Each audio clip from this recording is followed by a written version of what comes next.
shaking, Mega Maniacs? It's Monday, September 29th, and we just finished watching tonight's edition of Monday Night Raw, and I think for the first time, we're able to say in over a month, we're actually kind of pleased with tonight's show. Nothing extraordinary. It's not night after WrestleMania quality, but for once, we actually watched all of the show, pretty much paid attention most of the time, actually smiled and had a good time during some of the segments. I think at the least, I wouldn't say it was a good Raw, but it was a fun Raw. There was a lot of things on tonight's show that I think we could just smile at. We're probably not going to remember a year from now, let alone 5 years from now, but it was a show I feel like I did not waste my Monday night watching. But this is the most interactive post-Raw experience available. We want to hear what you out there got to say, so we want to get you guys involved. The chat room is already open and moving around nicely. And let me introduce the panelists that we have on that's going to be leading things for you guys to get involved. My name is Mike Paden, station director here at Mega Powers Radio. Also with me this evening, the host of Unanimous Decision MMA and Addicted to Anime, Mr. Stephen Wago. Hey, hey, hey. Hey, hey, hey. And also with me, the leader of SmartOutMoment.com and Fanboys Anonymous, Mr. Tony Mango. Ho, ho, ho. Okay, I guess Santa's here. All right, so as I said, we got the chat room open. We already got a few cool folks in there, like 5 times combo, Ferris 419, Silent Wind of Doom, and I see a number of guests there. Hey, guests, get yourself registered with blogtalkradio.com. Scroll down to the bottom of the page, find the chat room, and get yourself involved with all those other cool people out there. Also, we are going to be opening up the phone lines around, I'd say like 11:30-ish is usually when we do that at. So if you want to call in, get yourself in line. The number to dial is 760-512-7247. That's area code 760-512-7247. Get yourself in line to get heard here on the Monday Night Raw post show on Mega Powers Radio. So, gentlemen, let me ask you the first question I always start here on the Raw post show. What was the number one thing you took away from this Raw on this evening? Wago, why don't you start us off? That's really kind of a tough question. There's nothing that stood out in particular as fantastic, other than, man, I already miss Brock Lesnar. Tony, what do you got to think? Somebody either had to have gotten fired or hired in the past week. And why would you say that? Because every week before this, for a while, has really sucked, and there's a complete 180 for this week. So something had to have happened. Either maybe the other ones were all written by the same guy, and this week they were just like, dude, it's not fucking working out, and they got a bunch of other people to write it. Or maybe a new writer came on board, and they were like, holy shit, good ideas. Yay, I love this.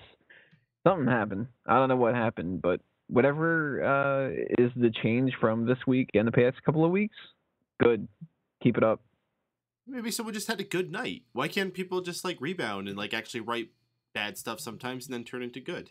It happens. I don't know. I think you're either pretty much a good writer or a bad one. Yeah, there's a drastic difference from that entire month of dog shit compared to what we had tonight. Maybe they were just uninspired. Maybe they had writer's block. Oh, my writer's block. What the heck is that from? Was that Doug? It's not ringing a bell for me. Oh, some Nickelodeon cartoon. Maybe someone out there can tell me. Let's talk about Nickelodeon cartoon. No. It might end up happening later. All right, well, guys, why don't we just start running down the show chronologically, because, as we were saying, it was a fun show, but no specific segment. I'm like, oh, holy crap, that was freaking amazing. So at the top of the show, we had the Authority out in the ring, asserting their usual dominance at the start of the show. We had Paul Heyman, the first one to come out, try to cause a stir, complaining mostly about Seth Rollins' actions, saying that it was provoked probably from the Authority to try to come at him. Of course, Seth Rollins comes out to defend and says that he acted out on his own, and then John Cena comes out and chases him away, and that was the end of the segment. It was what it was. It was just one of your typical opening segments. Nothing particularly offensive, but once again, nothing special. Tony, what do you got to say about it? When this was the first thing that we saw, I was bored, and I was just like, here we go again. We got another boring episode of Raw, because I'm sick and tired of these kind of things. Like, did that really accomplish anything?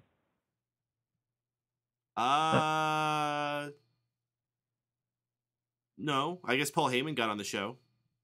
And that's like, you know what? That's not good enough. They need to do more for these kind of segments. If they want to start off an episode of Raw with a generic promo about stuff, it needs to lead to something more than, I don't know, now we're going to have a tag match later on tonight or something like that. They can try to sell a tag match as something great, but it's not really that special, no matter how much the ads for the Philadelphia show coming up really want to sell it, which if anybody has those same sets of commercials from the area, I don't know if they do this for the other ones too, but that whole like Dean Ambrose and John Cena are going to be in a tag match, like whoa. And when you start off an episode of Raw the same kind of way, and it's like, let's do 10 minutes worth of a promo to recap what we've seen last week and what we've seen on SmackDown and what we've recapped on SmackDown and on Main Event and on Superstars and on NXT, and it's like, that's so draining. You need to give me more of a payoff than to just be like, that's it, now we're going to go into a completely different match or something. I don't need to waste 15, 20 minutes on shit that I already know.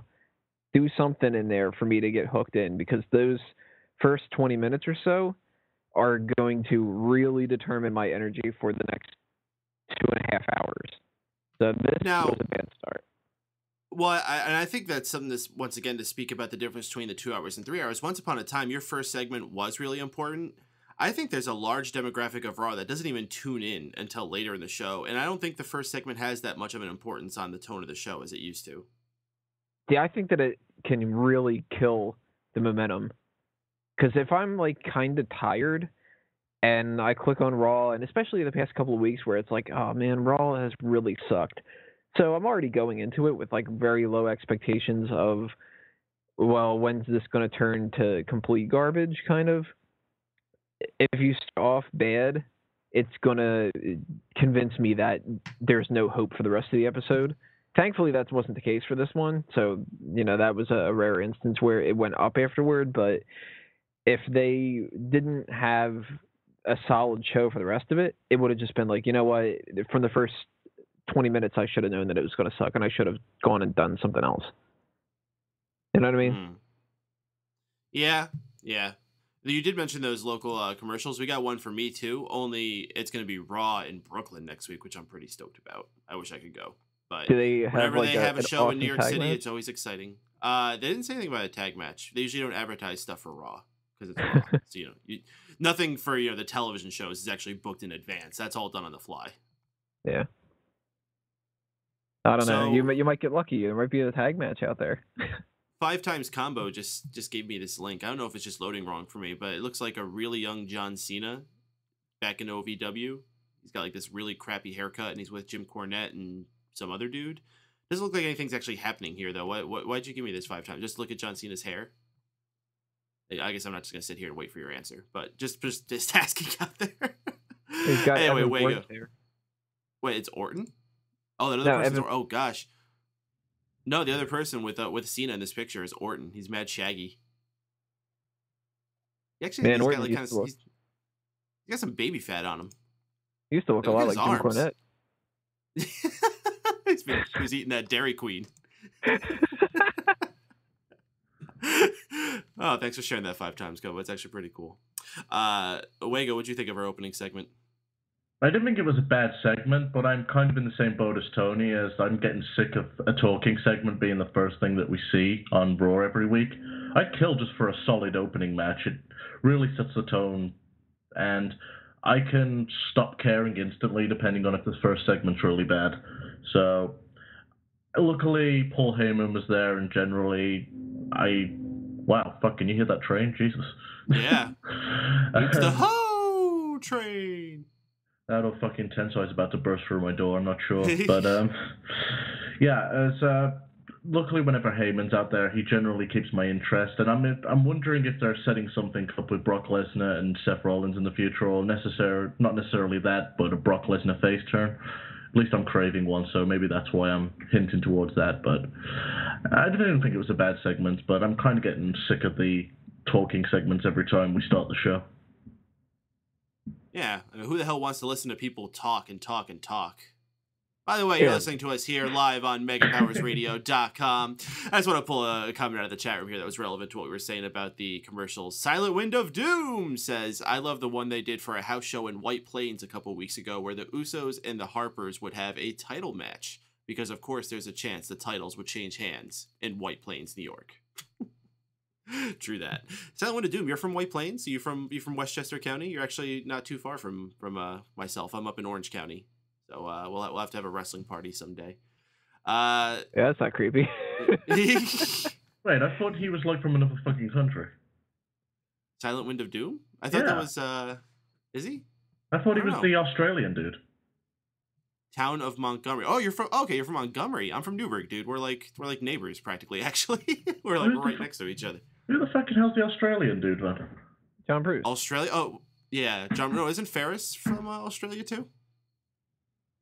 I don't know. Maybe it's not. Maybe it's not. We got a few more people in the chat room. Lots of like regulars and people who haven't been here in a few weeks. Good to see you guys here again. We got 5 times combo.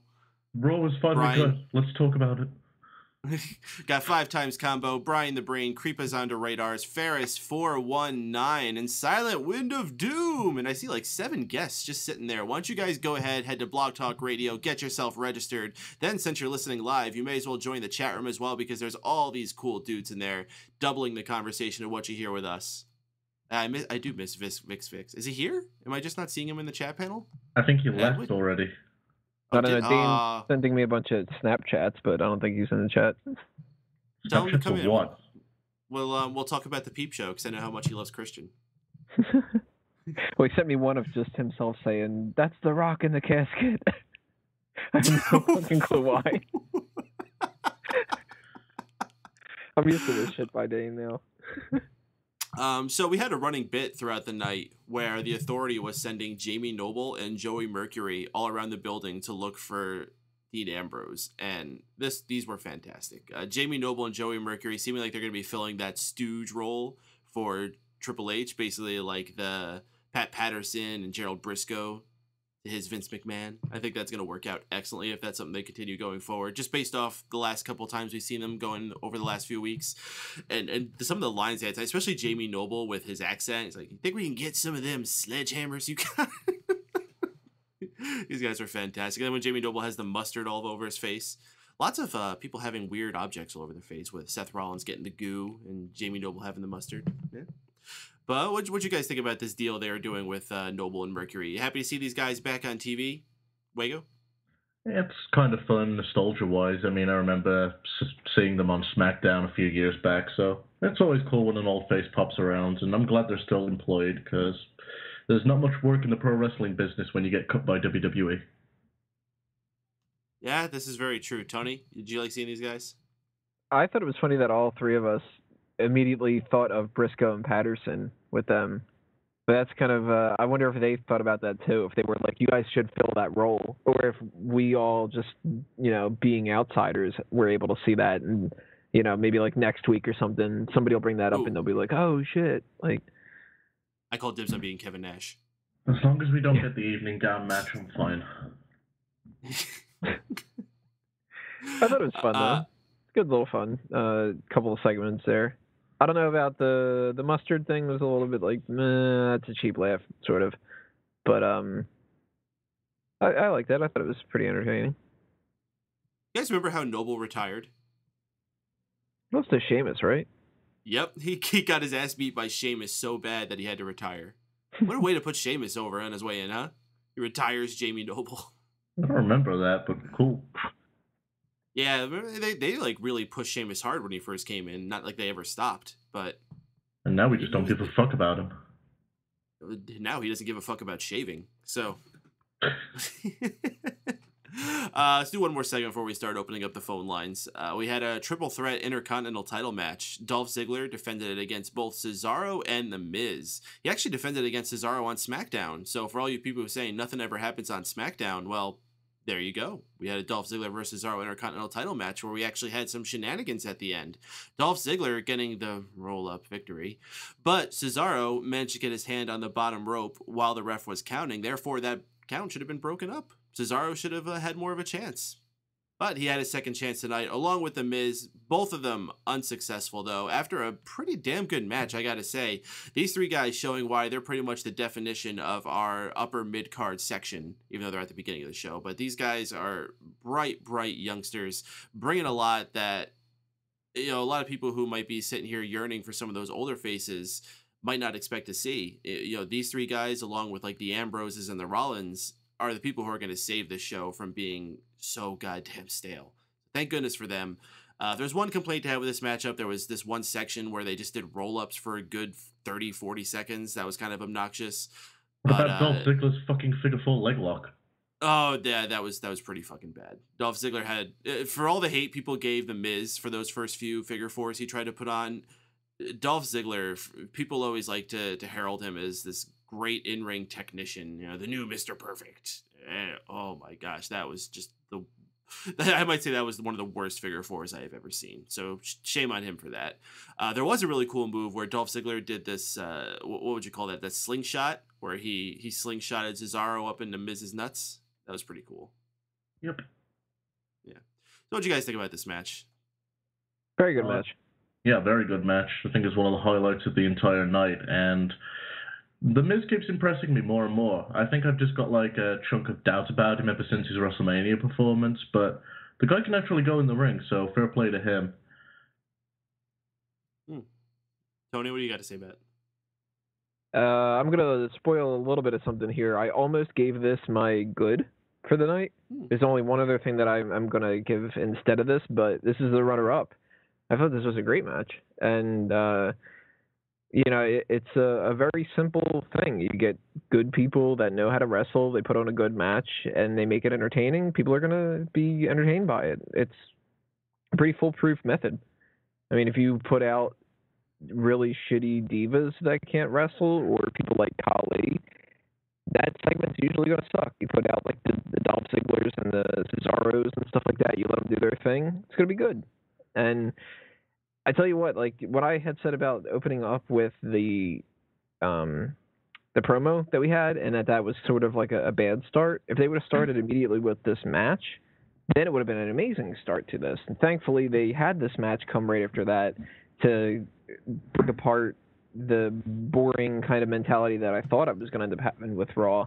Because if they would have gone into maybe the Bellas segment or something like that immediately after that first promo, man, this Monday Night Raw would have been off to a horrible start. Absolutely. And this was a trend they were doing for a while there, I remember, where they would have this great, great match to start the show. Not like, if not at the first segment, then just the first match of the show would just be awesome and give you hope for the rest of it. And maybe wouldn't follow it up, but at least you would have that one good match for the show. And this is exactly what that was. All three of these guys looked like stars. And for that matter, Damien Mizdow looked cool too, with all of his antics. Good for them.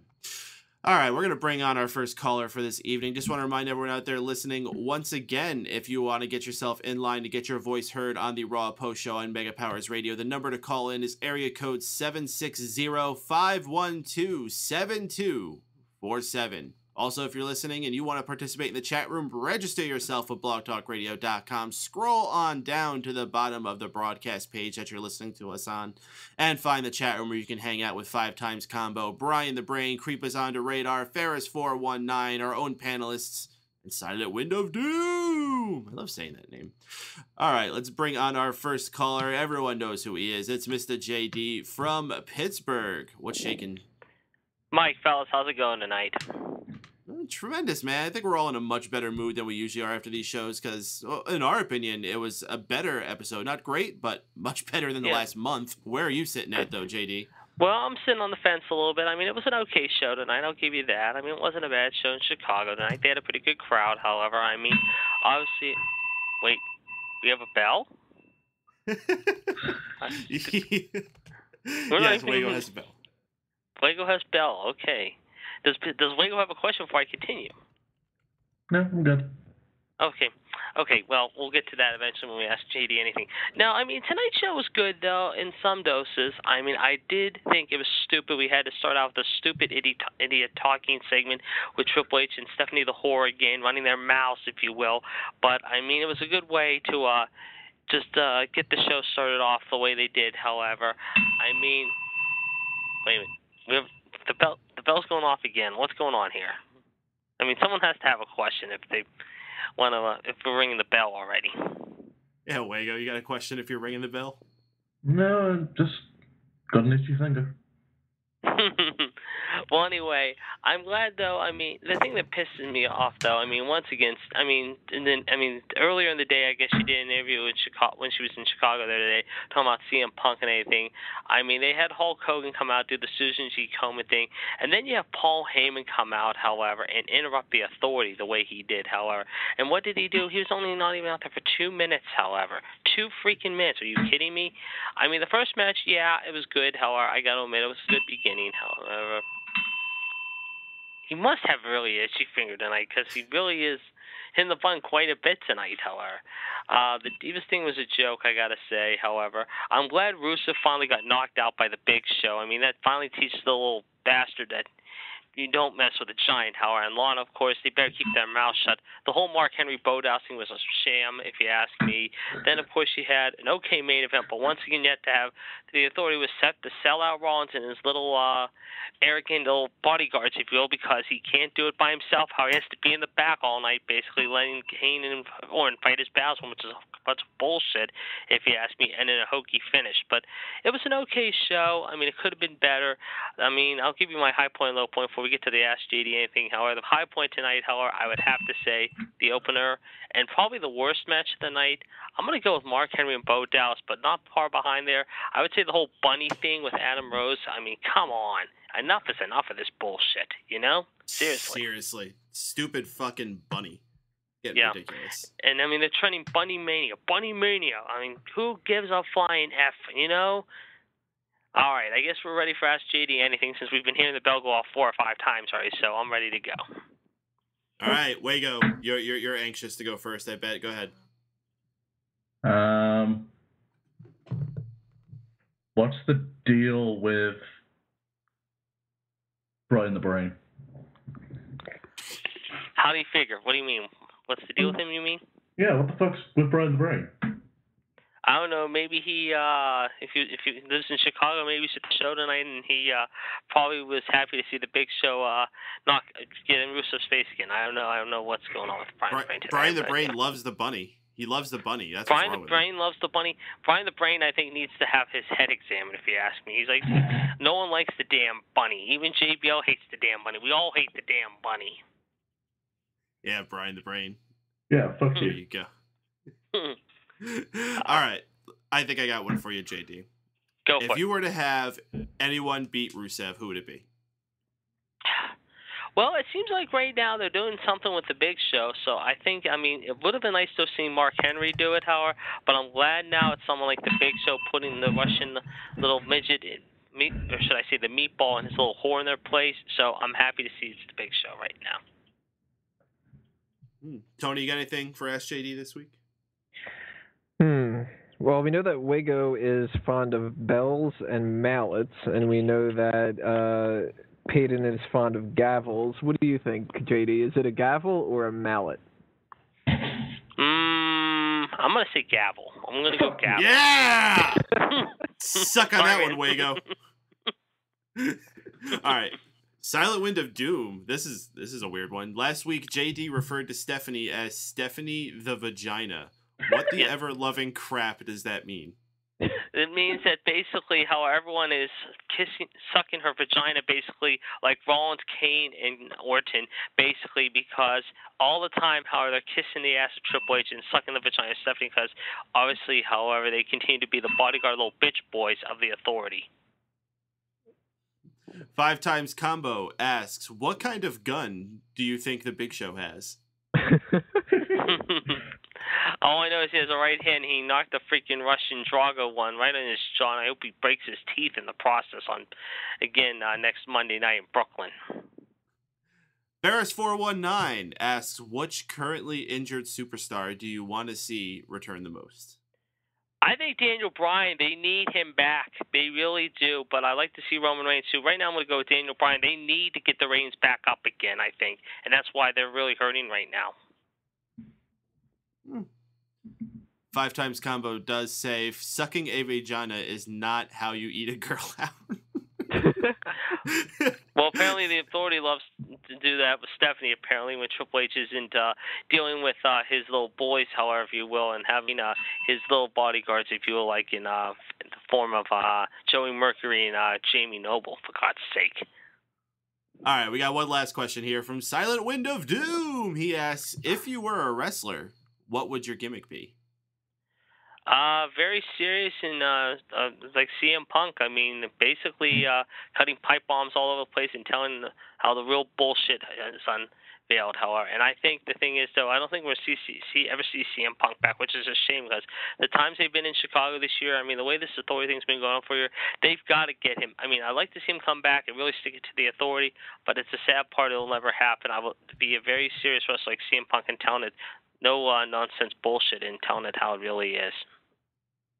So, what would you call your own personal pipe bombs? I would call my own personal pipe bomb, however, the loose cannon. Like Brian Pillman in a way.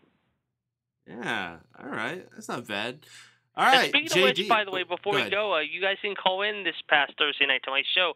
We'll be on Wednesday night this week from 10 to midnight on TGTS Radio. So if you guys are interested, check it out this Wednesday, and then we'll be back again the following Thursday from 10 to midnight, as we are every Thursday. But this week, we're bumped back a day from 10 to midnight. So if you guys are around 10 to 12 Eastern, midnight, we'll be on. I completely apologize, JD. I work full time and it just slipped my mind, but I will try my best to be there Wednesday and support what you're doing. That sounds like a good time. All the people in the chat room, get that down. Shout that out one more time, JD, so the chat room gets it, because I know they love you.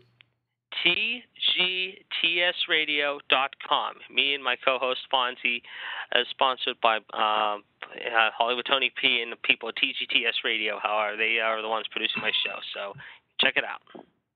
All right, JD. And then we'll be back on the following Thursday from 10 to midnight. We're going to be just bumped this week to Wednesday, but we'll be back on Thursdays next week. But this week we're just only on for one night, 10 to 12 on Wednesday, so check it out. All right. Good plug, JD. Thanks for coming on. Another fun call and another fun Raw, I would say, at least yes. Partially. All right, JD, thanks for coming on. We'll see what the ratings are tomorrow. But talk to you then, guys. Bye. All right, take care, dude. The ratings. You know, every week, I don't think we ever talk about the ratings. And I've been watching a lot of the Monday Night War, and it's crazy how important the ratings were back then. Yeah, but they're not really competing with anyone other than pretty much every other show on TV, so they don't have to worry about necessarily being put out of business by the same type of programming. I like how you say that like it's not something to worry about. Yeah, they don't really have anyone to contend with, except every other show on TV. Yeah, but everything else on TV kind of sucks on a Monday. I got 3 Monday shows Night that I'm Football. downloading. Yeah, so what do you think about that? How's Gotham been? It's got some flaws, but you know, it's a Batman thing. I fucking love Batman. Even if it was terrible, I'd be watching that shit every week. So does it have all the bells and whistles? Does it what? Have all the bells and whistles? It might have a couple of gavels. Did anybody get a bell count on that one? Someone was counting for a while, but I think they stopped in the Ask JD segment. I think Tony was very happy with my whisper bell, so I snuck in there. I think that's funnier. Yeah, but it's hard to do with this thing. With this thing, it's a complicated device. Yeah. With this doohickey. I mean, you've got to press the button just right. Fuck. All right, we're going to bring on another caller here from the 954 area code. Caller from 954, you're live on the Raw Post Show on Mega Powers Radio. What's your name? Where are you calling from? Hello, 954? All right, I guess 954 had nothing to say. Thanks for calling, 954. The first 954 All right. were so much better. It was probably Drew. It might have been Drew. I don't know. So, something else that I thought was really interesting, but we didn't get a lot of it, was these vignettes that they aired that were mostly focusing on Luke Harper. It was Bray Wyatt talking about how he found Luke Harper as a lost soul and he built him back up. And at the very end, he said something about, I'm setting you free. And what does that mean? Does this mean Luke Harper is going to start his solo career? And does that mean that I was right once again when I predicted which member of the trio is going to be the breakout star? Could I have possibly done this twice in a row? Who did you do it with before?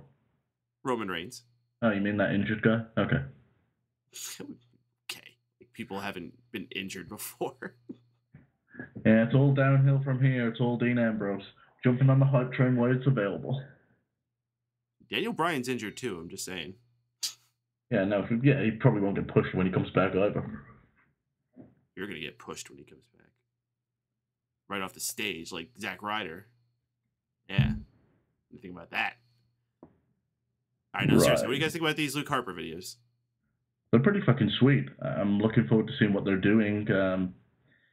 I don't know if he's going to be aligned with Bray at all anymore, or if they're literally doing what they said and setting him free, and he's going to have his own music and his own character. I'm just not sure if he's going to adapt the Bray Wyatt persona to his own character, or if he's going to come up with something new.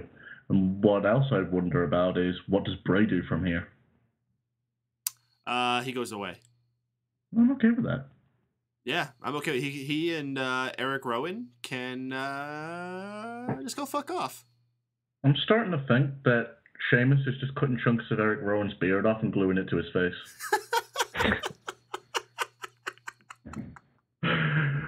I think my theory is pretty flawless. Yeah. I can't disagree with that one. I mean, maybe that's why we haven't seen. Maybe like Sheamus has Eric Rowan tied up in his basement, and whenever he needs like some extra on his face, he just like goes downstairs and cuts it off. Maybe like throws him a raw steak or something. As soon as he cuts it all off, then Eric Rowan's going to get his own set free video, but it's going to be about future endeavors. They're just using him for his beard right now. We should make a movie about this. This is how Tusk started. You know, they were just talking about like this stupid role idea on a podcast, and then Kevin Smith was like, "Huh, you know, I bet if I brought this to the right people, they might throw money at it." And like 6 months later, we have Tusk in theaters. Yeah. So I don't know. I'm looking forward to that. And if it means no Bray and no Rowan, good. Tony, what do you got to think about it? Yeah, I'm hopeful that it's going to be something good. It could always end up being something weird. I wasn't the biggest fan of the Harper and Rowan solo tag team thing. I thought that really just didn't do it for me in comparison to the Wyatt family. So if they've got a legitimate plan for Luke Harper, and it's more than just Luke Harper now wrestles singles matches and still looks like Luke Harper. I'm doing the loop thing. Wow. Yeah. Now we're going to make fun of you for that. Still looks like Luke Harper, and nothing's different, and he's still using that terrible theme song. I fucking hate their entrance music. Then that's not going to be anything impressive, and nobody's going to give a shit. If they want this to be something different, it needs to be something different. Not that he needs to come out and start doing the Funkasaurus gimmick or something like that, but you know, they need to have a little bit more behind it than just having him wrestle a lot of singles matches. If that's their whole game plan, it's going to fail. I think they can just keep him. Rooting to Luke Harper. I think they could just keep him like a general Southern hillbilly kind of guy. Maybe just have him come out like polishing a carburetor with a rag, and like that'll complete his image. I don't know what they're going to do. There's not really anything that we've learned about the guy. So they've got a blank canvas pretty much with him. He's still like every week he's polishing the same carburetor. Somebody's just like, holy fuck, when's he going to fix this car? Did Bray Wyatt mean that he's setting him free and he like fixed him and all that because he got him a job as a mechanic? Yeah. Yeah, I mean, it happened on Slam City. Haven't you been watching? Well, see, that right there, we just figured it out. He's going to be the new member of that stable of the mechanics. He's going to be the actual mechanic. Is that even still I think one of them got Future Endeavor, didn't he? I hope so. Brian the Brain in the chat says Bray Wyatt becomes Joe Dallas, Bo Dallas's brother. All you have to do is Joe leave.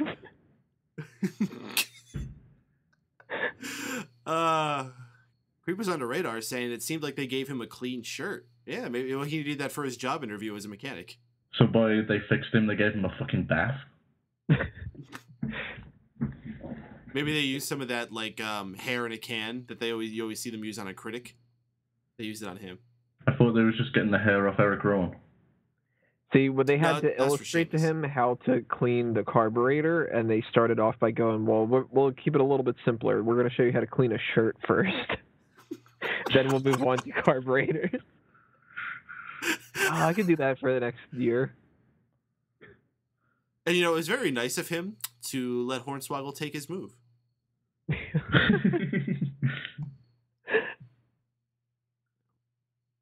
Well, I think we ran that one about as far as we're going to take it. So we had a Divas match that was between Layla and Rosa Mendes. And I think we ran that one about as far as we're going to take it.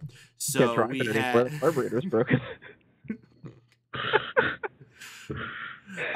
So we made an illusion that they had a story that was ran on Slam City. You should have been watching Slam City, or else you're not going to be up to date on all the storylines. Well, legit, this Divas match we had between Layla and Rosa Mendes was all based on this story that's happening on Total Divas. Yeah, you have to watch Total Divas to see what's going on between Natalya and Tyson Kidd. Tyson Kidd, who by the way is one of the major players on NXT, so shouldn't we be watching there for the storylines involving him? Fact. But this match was more about Tyson Kidd's headphones and his iPhone than it was about the actual match in the ring. I'm surprised they're paying him enough to fucking get the headphones that he does. I forgot what the brand's called again, but they're fucking expensive. They're Beats by Dr. Dre. That's what I was looking for. Matter of fact, they're basically like earphones, but with a really expensive price tag on them, or are they actually like good? Yeah, I've listened to them in the store. I don't see too much of a difference. So I think the best part about this match was actually how we all started rallying behind Rosa Mendes. Like, because I don't know if you people have heard us talk about it, but there was a recent interview with Rosa Mendes where she stated that her like biggest goal right now is just to win a match on TV. Because it's been like 6 years or something since she's won any kind of match on TV. Wow, that's worse than Roy's record. she's doing really bad. So that's an underdog story. I can get behind that. And this girl is being shat all over in this Total Divas thing, which anybody in Total Divas should be, but she's got to play like third fiddle to freaking the Bellas and Natalya and Summer Rae, who are all a bunch of divas who for the most part don't matter right now. So I'm going to rally behind Rosa Mendes this week and any weeks going forward. I'm going to go ahead and state that. Let's start the Rosa movement, because also she has a really catchy theme song. Hashtag rally for Rosa. Yeah, it's got a nice ring to it. Mm-hmm. Yeah. So I'm totally down for getting behind Rosa, but I'm not going to support her winning a match. Even if it's like over like Layla? No, what if it's over Layla Eva Marie? Fucking hot tonight. Layla was looking great. Can we just do it over AJ Lee so all the fucking smokes get pissed off? Didn't Eva Marie pin AJ Lee at one point? Probably. Actually, I think she pinned her twice. I think she pinned her on both Raw and SmackDown in the same week. I'm okay with that. I like watching Jeanette fans get mad. So yeah, every week going forward, let's all pull for Rosa Mendes. She deserves that singles victory on TV.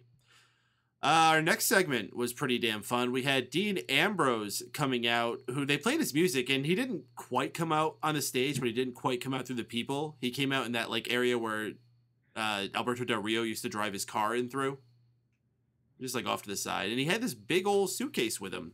He comes out and he starts auctioning off the clothes in the bag. He starts throwing the clothes out to the people. This reminded me a lot of a segment that Crime Time did years ago. They stole a bunch of stuff. I think it was from Lita, I want to say. They took a bunch of Lita's like thongs and like bras and other crap and just sold them out to the crowd. I liked it better when they did it. But some fat fucking weirdo was sniffing all that shit. Well, yeah, of course. Eventually, Seth Rollins comes out with security, with the Stooges, too. They were there. Dean backs off, just like, I don't want no trouble. Here's your briefcase. It's yours. You take it. Walks back up, out through the crowd. Of course, you had to know something was up with this. Of course, Rollins didn't, because he's a heel and he's a dummy. opens up the briefcase, and gets sprayed with a face full of slime, bringing me back to the Nickelodeon days. That was fantastic. He didn't say what, though. Yeah, I wonder if anybody out there gets that. Tony, did you get that reference? Yeah. Or no, wait, no, it wasn't what. It was I don't know. You get slimed when you say I don't know.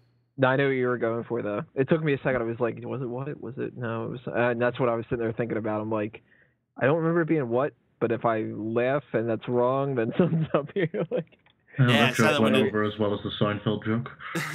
Silent Wind of Doom got it. You can't do that on television. That was a fantastic show. Well, maybe it wasn't. It was fantastic because I remember watching it when I was 5. I haven't watched it since then. It might have been awful, but I liked it. If I'm remembering correctly, wasn't that the show that Alanis Morissette was on? Yes, it was. There you go. Very young Alanis Morissette. Random trivia. Mm-hmm. I'm going to go look up some of those old segments. Especially when they're in the lockers. I remember... Hey Dude. Hey Dude was awesome.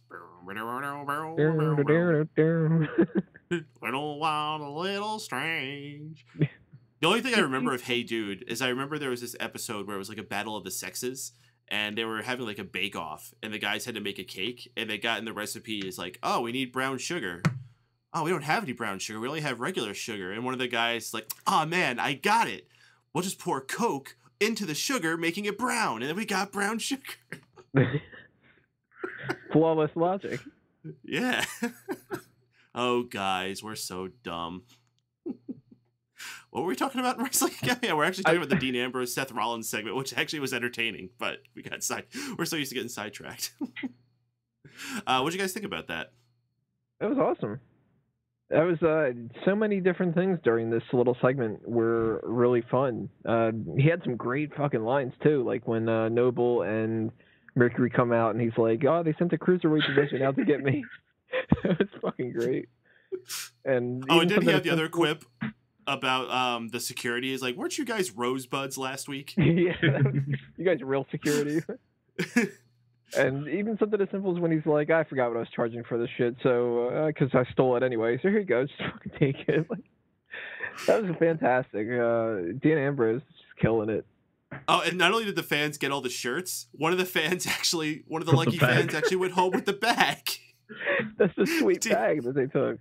I'd laugh at their line. It probably was an expensive bag. Yeah, I'd laugh if it's actually someone's bag in the back and they just borrowed it to him and he fucking threw it out there. It's probably some ring crew guy who's really pissed. They go up to him after the show. They're like, Jerry, bad news, buddy. You know that bag you told me to watch after? Yeah. There's a dude in the third row that has it. We feel a little awkward now to get it back from him. So you're going to either need to get it back from him or figure out somewhere else to put your shit. Ryback might have some ideas where you can get another bag.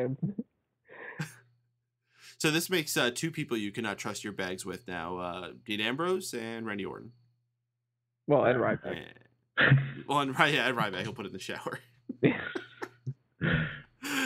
Wago, you got anything special you thought about this?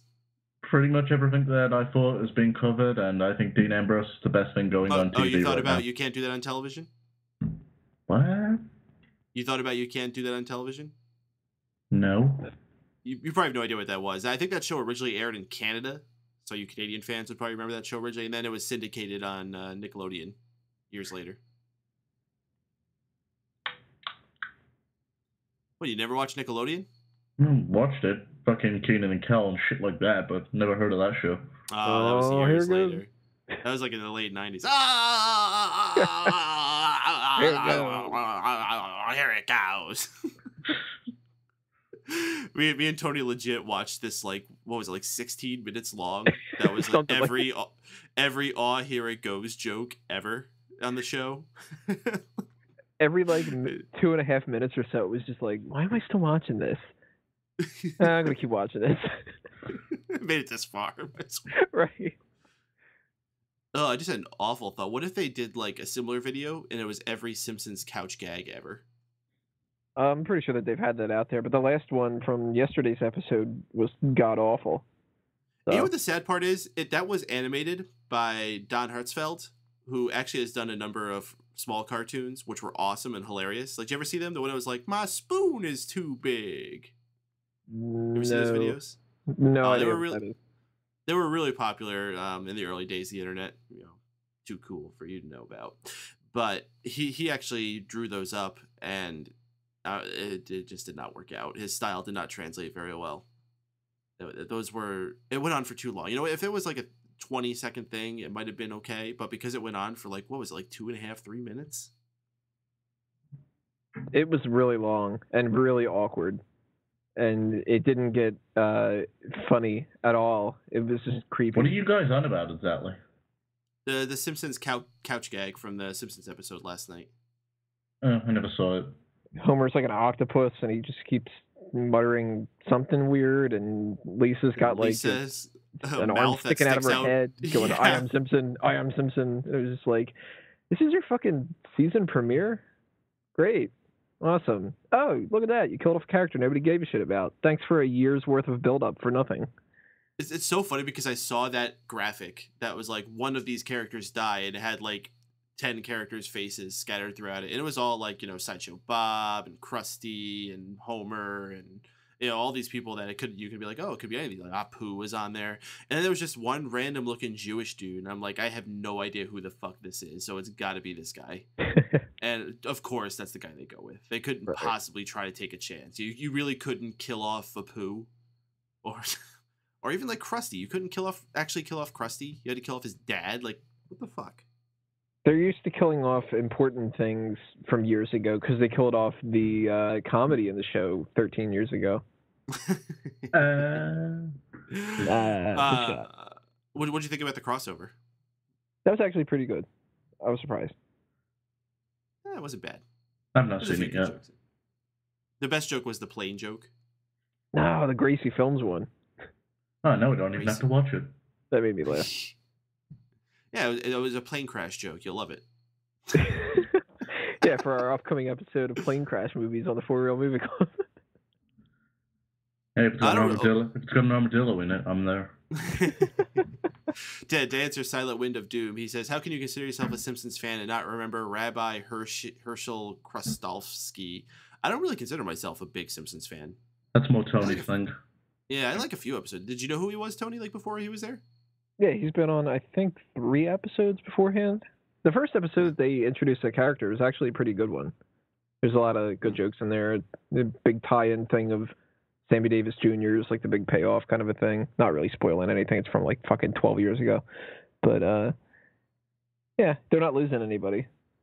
Mm-hmm. It would be a bigger travesty if they killed off fucking Hans Moleman than if they killed off Krusty's father. It's like when they killed off that mentor to Lisa. Bleeding. Yeah, like that was a bigger deal. Mm-hmm. Yeah, like that was somewhat taking a chance. Like it wasn't even like a huge character, but at least it was someone like there was an emotional impact to. Because Lisa, at least you don't really care too much about her, but she's a regular character. Like Krusty's an asshole. Do we really care about if he's hurt by someone else dying? Needed more Millhouse. Yeah, if Krusty dies, I'd tune in to laugh at that. Even so Ron. This has been the Simpsons post show. If you are interested in knowing what some people think about the Simpsons stuff outside of this, though, Dace has his latest channel surfing, I think, up on that. So, yeah. For you people who know who Dace are, I know a lot of you longtime Smack Talk listeners will remember Mr. Chris Dace. Really cool dude. He also has the Dace Man show here in Mega Powers Radio on Wednesday nights. Y'all should be listening to as well.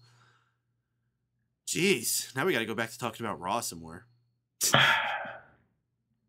We had this really awkward backstage segment with all the Authority members lined up.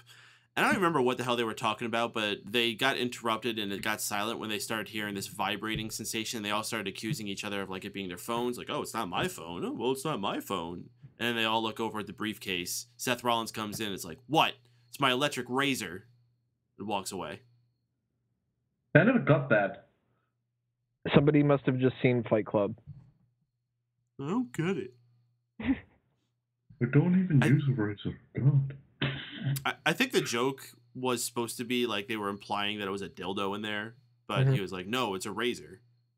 But yeah, there's a joke in Fight Club where they are going through the airport security, and The main character has got to get his bag checked and everything, and one of the security guards is like, 9 times out of 10, the buzzing noise is just an electric razor, but that 1 time out of 10, it's a vibrator. And, they make a big deal about that and stuff. So somebody probably just watched Fight Club the other night, and they were just like, let's just do this joke in here. And then it'll turn out that Seth Rollins is actually Brad Pitt and stuff. It was just so random and odd placed. And in this era, I just didn't think they'd make that joke, so I never even considered it. Especially, with everything else they were already doing with Seth Rollins and the Authority that night. You had to throw this one little extra segment. You could have done the same joke with, I don't know, Adam Rose or anybody else, and it might have come off a little bit better. It was just awkward for the way they laid it out. I think if you did it with Adam Rose, people would believe it more. Yeah. I think they'd be more likely to think that it's something weird. Oh, you know what they should have done?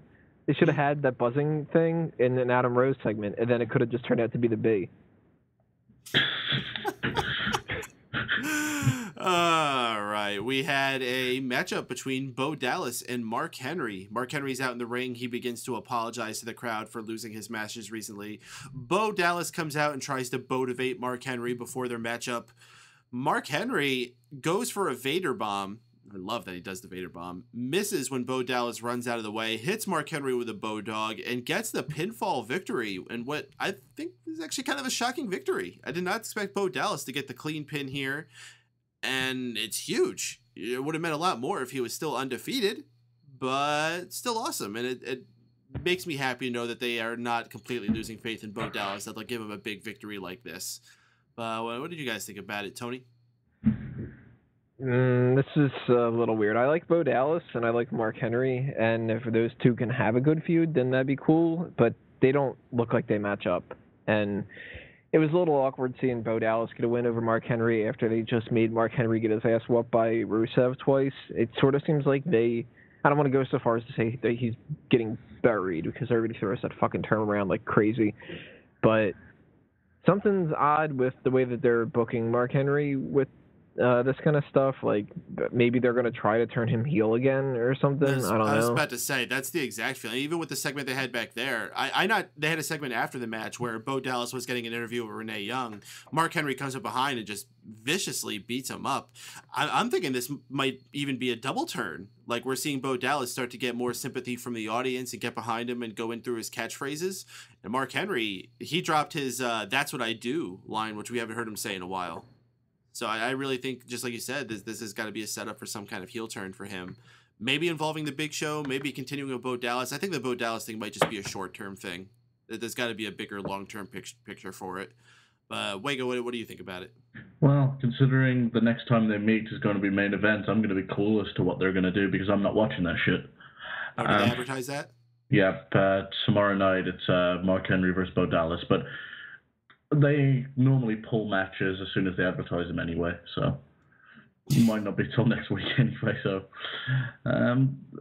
if it's a double turn, I'm fine with that, because I absolutely hate Mark Henry as a babyface. And Bo Dallas is just such an awkward character where he's a heel, but everyone loves him anyway because of just how goofy he is. Well, you might as well turn him face. Yeah. Brian the Brain in the chat room making a very appropriate comment for that backstage segment. Damn, Renee always looks good. You are correct. I mean, you just know she's smoking hot. I agree, though.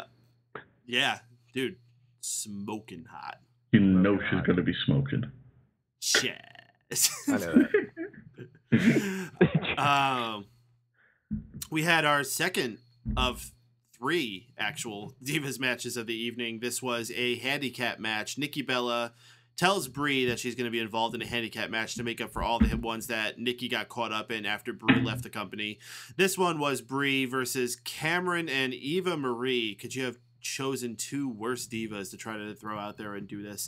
The crowd just shat all over this matchup. They didn't even try to give it any kind of chance. They went into the mode where they're chanting the names of all the announcers, and the announcers were just eating it up. They didn't even try to act like it wasn't going on and they were talking about the match. They were like, oh, the crowd likes us, I guess. Huh, cool. They should do. Cole tried in some ways, though. He was like, when they were chanting for Lawler, he's like, They must be chanting for all the work that you've been trying to do, getting the Bella twins back together. And Yeah, he did. but then when they fucking start chanting Cole, he's just like, "Oh, I love this fucking crowd." I'm perfectly fine with them shitting all over this. I think fans should turn on segments if they're shitty, or if the people in it aren't in the position that they deserve, if they're given a position they don't deserve. So No, I was actually here's the thing: are these kind of segments necessary? No. No, don't you have to have like a downtime to like let everything rest and like, maybe even say have something shitty to make all the good stuff look better by comparison? It's called every fucking commercial that they do. No, see, I'm not a part of that philosophy where you need something bad to make something look better. I think you need something better to be better, and if you have something good and that doesn't match up, well, that's its own fault for not being better than the thing that was better. You need the competition for it, not like... Because if you apply that logic, WWE doesn't seem better just because TNA's out there, and that's shit. Like, WCW was actually a threat, and they were doing some good stuff, so that made WWE have to do better stuff, and then that made WCW have to do better stuff. And, when you've got, like, these Diva segments where they can come out, do something shitty, and if you justify it by saying you need it to be crappy because the other stuff will look better, then you're going to be okay with being crappy out there, and you're not even going to try anymore. I don't think that opinion's wrong or right, because there's two ways you can really book a show, and going off different people who I've seen book shows, like back when I was speaking to Nick Dinsmore, he was of the opinion where you start off strong, then you quiet it down, and then you build it back up for the main event again. Yet some people are of the opinion where you just casually build up your show, and then it's a big explosion at the end, and everyone goes home happy. So I get where both sides come from. So in this case, I could have just done without the Divas. Especially for 3 fucking segments. Like, if this was the solo Diva segment of the show, then it would have been more easily forgivable. But because we had to see the ladies trot it out 3 times, and I feel bad that I have to sound like such a misogynistic pig about it, but like, let's just be freaking real here. These women are not as entertaining as the men are. That's true, and here's the thing. I'm okay with having a cooldown, but the cooldown does not have to be utter shit. You know what else was interesting, though? For the beginning of this match, it wasn't that they were just like, oh my god, it's a Divas match, fuck this. They were chanting, we want AJ. So it wasn't specifically like, this is Divas, so it's going to suck, we're not going to give it a chance. They flat out were just like, look, if you're going to give us a Divas match, give us AJ, because we like her better. So for anybody who wants to say like that they don't give the Divas any credit and the crowd just shit on it because it was the women, that's not the case. If that was what was happening, then they would have been saying like, we want Ambrose or something. So they were shitting on this because nobody gave a shit about these people wrestling on this segment, as opposed to just, oh, it's the women again, and something like that. So food for thought. There wasn't the same chance going on with the AJ Lee match. This is true. Creep Us Under Radar, though, brings a very good point. Something that we were actually talking about during the show with each other. When you say that people were chanting for AJ during that match, but then when AJ Lee comes out, they're chanting for CM Punk. They're like, we want AJ so we can chant for CM Punk.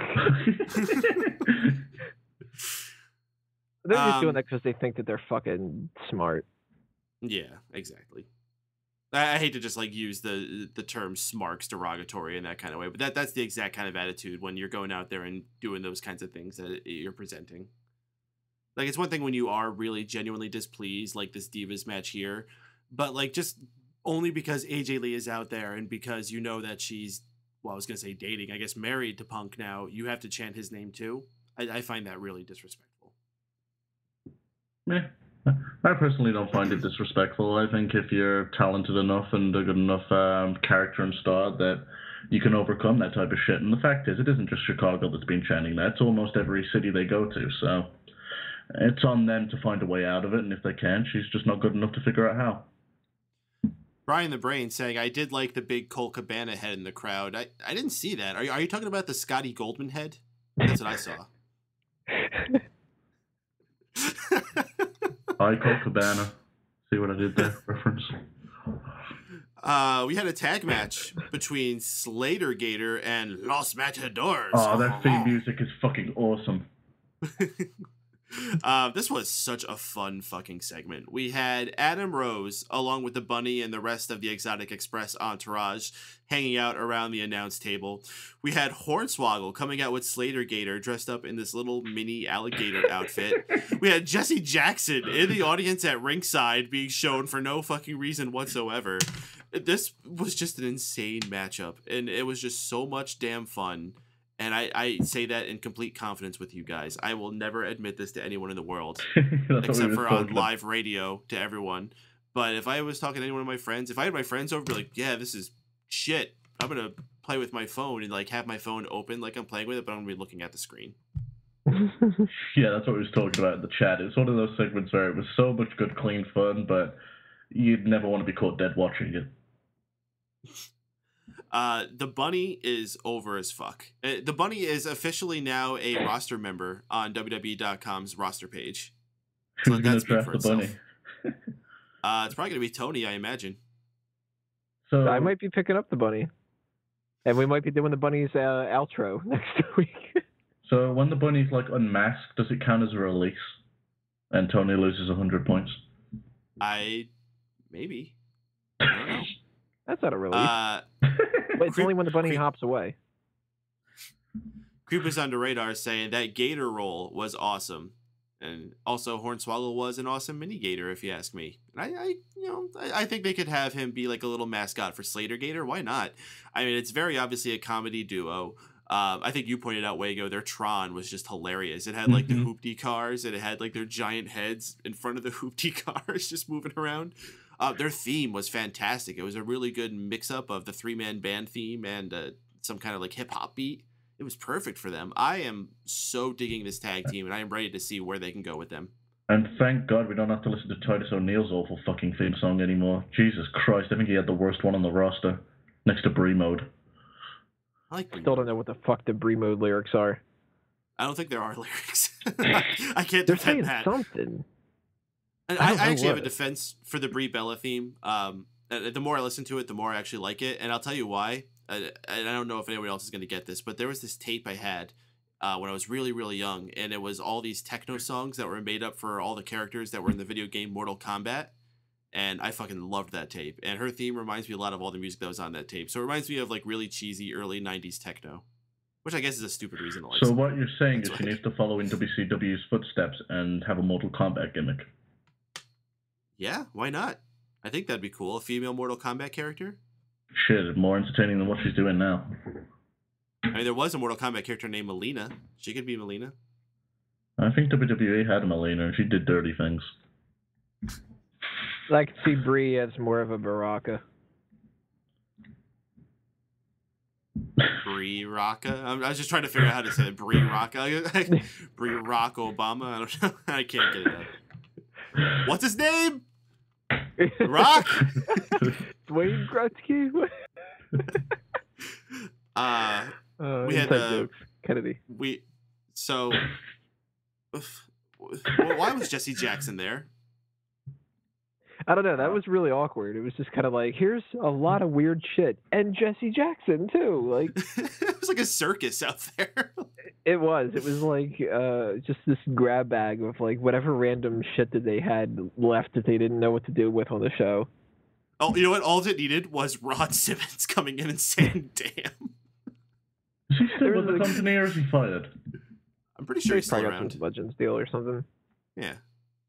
There was a great line in this too. I think it was JBL when they were doing the whole thing with El Torito and Hornswoggle, where he's like, "My God, that bull has a family." I love when people do like JR lines just to kind of like fucking take the piss out of him. One of my favorite things on the internet is when people take JR's commentary and put it over other things. Like I remember watching one for like JR's commentary over monster trucks. It was awesome. That and the "In My Ass" song. My ass. In my ass. I fucking love that shit. It's funny as hell. Oh, we have a caller.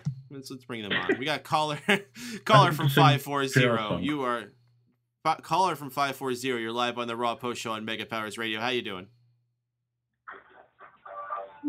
How you doing? Jeff! Oh, what's up? What's up, Jeff? How you doing? Good. I'm just playing my guitar for the intro to come here to you guys. Oh, you have an intro song? I was playing my guitar for my appearance to show up. Nice. Oh, well, play something for us. Play Brie mode. Sick, ain't it? Oh, there we go. That sounds like a piano. How y'all doing? We're doing pretty good, man. We had a bit of a more fun time with tonight's show, but what did you think about the show tonight? Let me turn off my amp for a little bit, and so I can talk to you guys. Aight. Mr. Fancy rock star over there. I can play the bell. Pretty Okay, sweet. I'm good. I play the cow. Yeah. All right, here I am. So yeah, I thought the Ambrose Rollins thing was a little bit funny once again, and just like last week, Ambrose was up his old tricks. Mm-hmm. Yep. Ambrose. Have You you never ever- know what's gonna happen when Ambrose is around. I'm wondering if Ambrose had green mustard in that briefcase, or if he Surprise, shifted the motherfucker. yellow to green. Well, I thought the established was in there. Yeah, I thought it was Nickelodeon slime. Yeah, I remember Nickelodeon vaguely with Rugrats and all that kind of cool shit. Yes, there was Rugrats. That was a good show. Yeah, but anyway, I think Ambrose and Rollins' feud, the way you look at it, this has been a pretty great feud, but they just need to anti-up the rivalry a bit even more, you know? And how should they do that? How they should do that? I don't think they should fight a Hell in a Cell. I think Cena's the most likable one to face Rollins inside the cell. Why is that? What? Why is that? Why would you see Cena with Rollins over Ambrose? Because I know if I know the Triple H and Stephanie McMahon couldn't make a match between Cena and Ambrose where the winner faces Rollins at Hell in a Cell, and Ambrose would lose because of some crazy interference by Orton, and it would send up Ambrose versus Orton inside Hell in a Cell, and then Cena versus Rollins in Hell in a Cell, and then I'd have the feud drag on to Survivor Series. And you remember when we guys talked about the whole Ambrose, Reigns, and Rollins situation last week? Yeah. Well, I still see it happening. The three of them facing each other? Yes, at WrestleMania. That's still a possibility. I think that's an inevitable match you have to have at some point down the line. If they didn't have it right away, you have to have that at some point. Speaking of triple threats, I thought the triple threat match in the opening show was a pretty nice touch, but could have been a better match. And what about those Divas matches? Ugh, they were kind of like 3 Divas matches. I mean, come on, 3 Divas matches. Goldberg. Right. 3 Divas matches. Are you kidding me? Gay. And how about Tyson Kidd and his iPad phone? I wouldn't be surprised if he was texting a girl. I wouldn't be surprised about that to make Natalya jealous. Ooh, who do you think he was texting? Do you think it was Eva Marie? Could have been. Hey, or Summer Rae. Could have been. That would have been pushed to make Natalya get pissed off. I think if you wanted to get a message to Summer Rae, he should use carrier pigeon. Yeah, but Anyway, also, how about Big Show? Never trust a Big Show, you know? What about that Russian flag he tore down? Oh, so disrespectful. Never trust a Big Show. Yep. That was but Big Show, he doesn't like Russia or anybody coming into our town. Race one's up, everybody! Watch one again! Can you trust some Big Show? Hitler's probably rolling over in his grave right now. Why Hitler? Yeah, why Hitler was German. Yep. Yeah. But, you know, if Big Show would have done something else instead of tearing that flag, maybe snotting his nose in it, and that would have been even more good. Yeah, I mean that's an appropriate size for the Big Show. He's got a big nose. Yeah, he has a big nose. Well, it's the big nose. Some more pointers. What about Luke Harper's ascension now from the Wyatt family to being a singles artist? No, not singles. That's what it looks like they're doing, and I think that's pretty cool. I think it's a great thing to do with him. I always thought Luke Harper was going to be the standout star of the trio, and since it's just not really working out for the tag team and it's not really working out for Bray, let's just cut the bullshit and let's get to the part where Luke Harper becomes the star. I'm ready. Let's do it. I would think that they're going to let Rowan stick with Bray. I'm not sure, but I would think the whole Wyatt family angle now, I think that's all set and done. Because I rip our pants! Yep. Yeah. Anything else on your mind tonight, Jeff? Not Jeff, John. Yeah, we know you're not Jeff. No, not Jeff. Not John. Jeff, right? I'm John.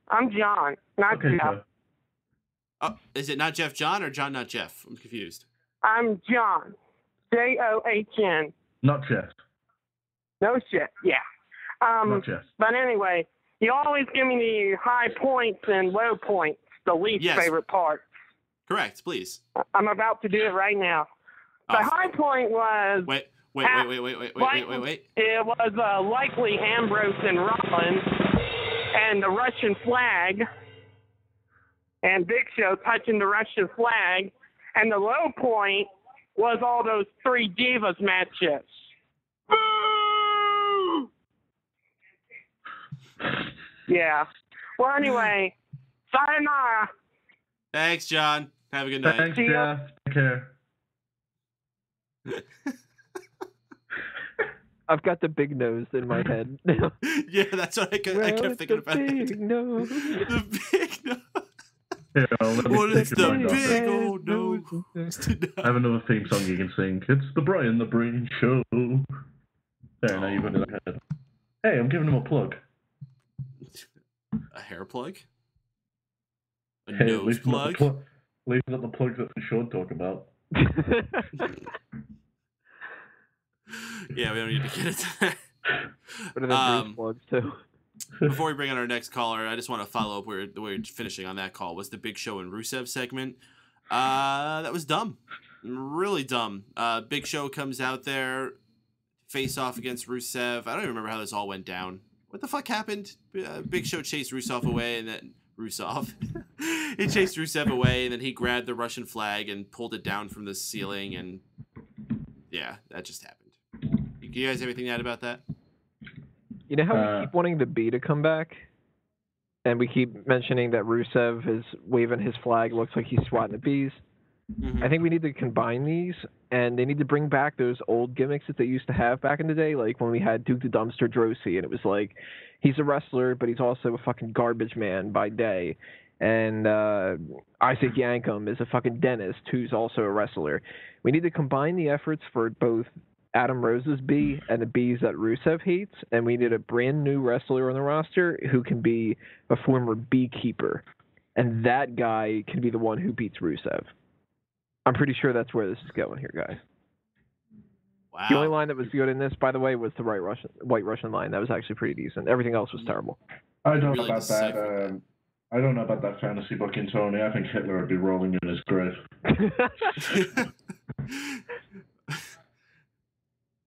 Pretty sure Well, he I meant would much rather have Stalin. that happen than for the big nose to beat Rusev. That is one big pile of shit.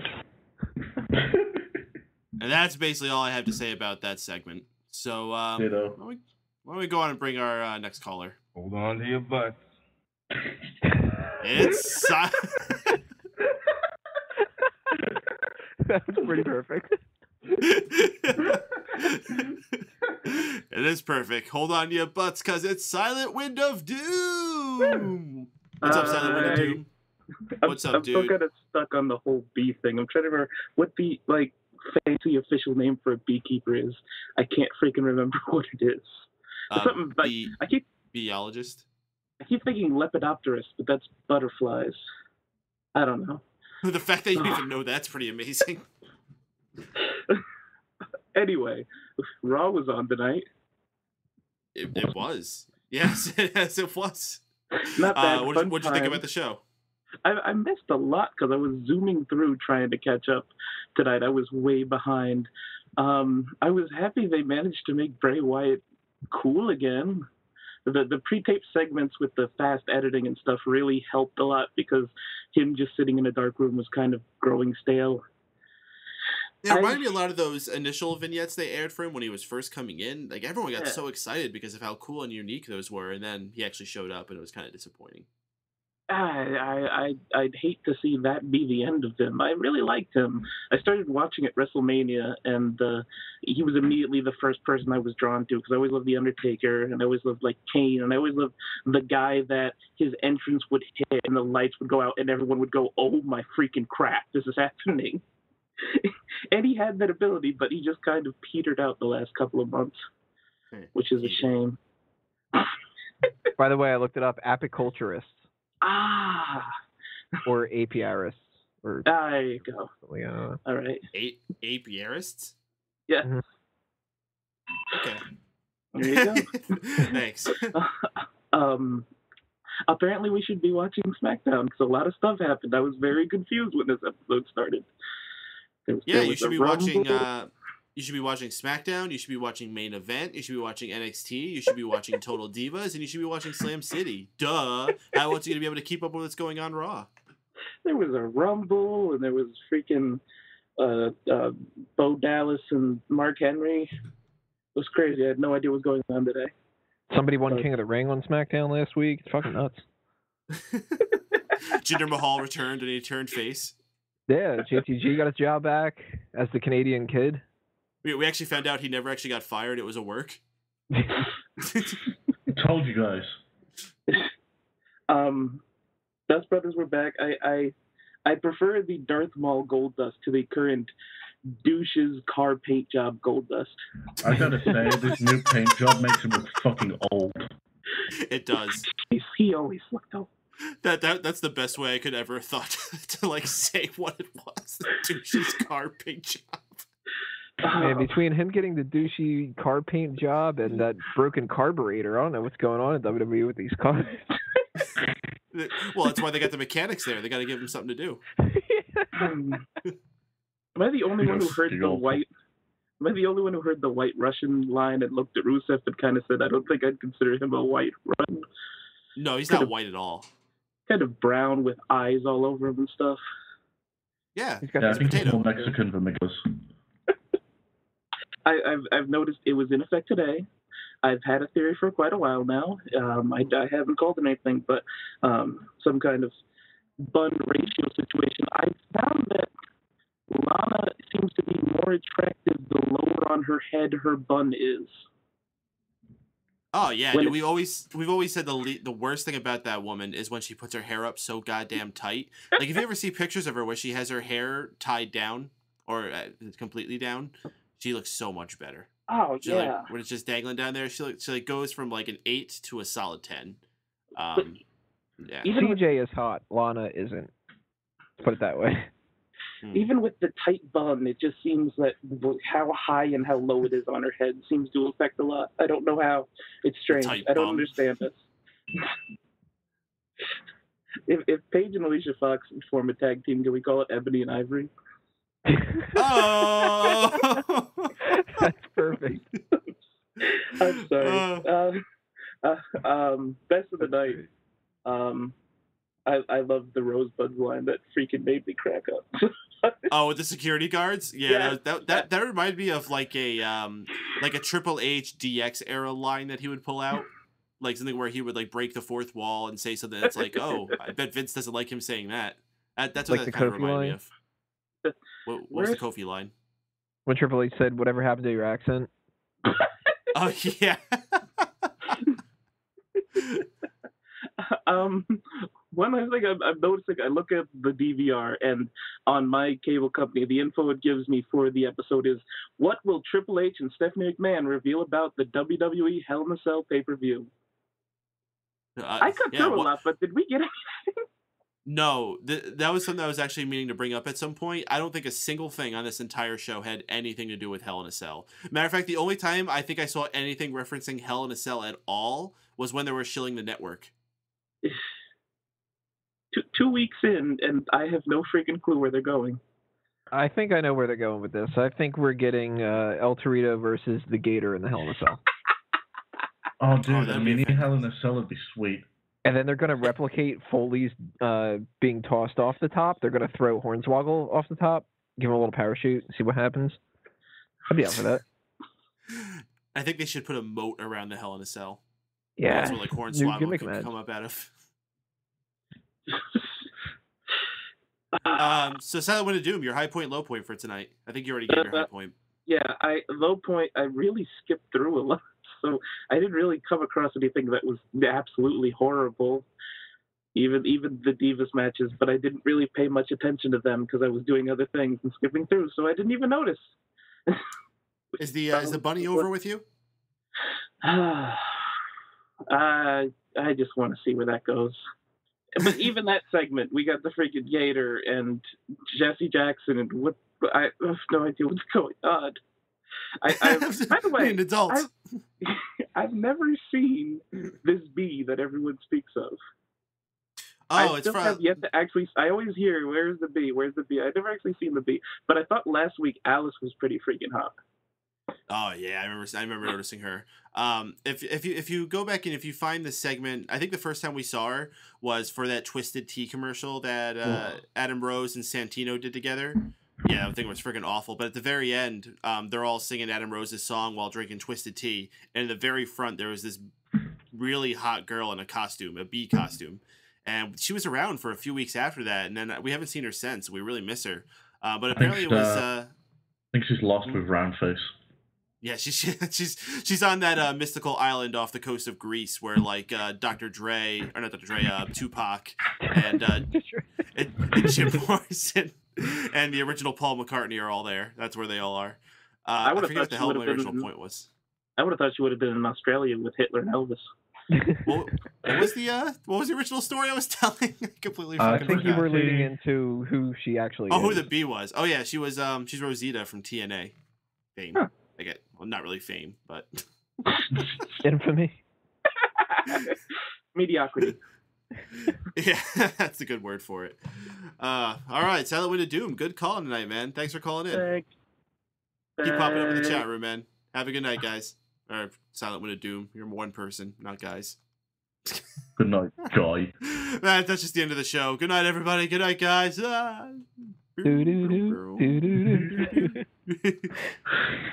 Big Show's nose. Big Show's nose. So what's bigger, Big Show's nose or his gun? I think it's his gun. I mean, it was a gun so big that balls disappeared. Silent Wind of Doom says, by the by, I found out where JD goes. What do you mean where he goes? Like where he goes, not like staying here and listening to every word we say. Apparently, he's currently hosting a show covering Raw. Really? Wow. You mean this one?